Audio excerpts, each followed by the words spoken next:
માર્વેલના super હીરોના સપના જોતો સિદ્ધપુરના ધ્રુવિયા રસ્તા પરથી લોસ એન્જલસની ચકાચક સડકો પર મારે સ્ટુડન્ટ વિઝા પર જ આવવું પડ્યું, કેમ કે ગુજરાતી જોઈને યુએસ કોન્સ્યુલેટ એવી અલર્ટ થઈ જાય છે Let me think about it. જાણે નવી પરણેલી વહુએ પહેલી રાતે બેડ પર ગરોળી જોઈ લીધી હોય. ઉપરથી જોબના બહુ માથા છે. યુએસમાં સાહેબ સ્ટેટસ ના હોય ને તો પતંગીઓએ કઈડી જાય.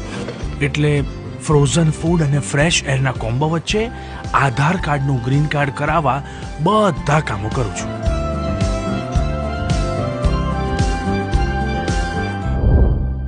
એકદમ કોન્ફિડેન્શિયલ.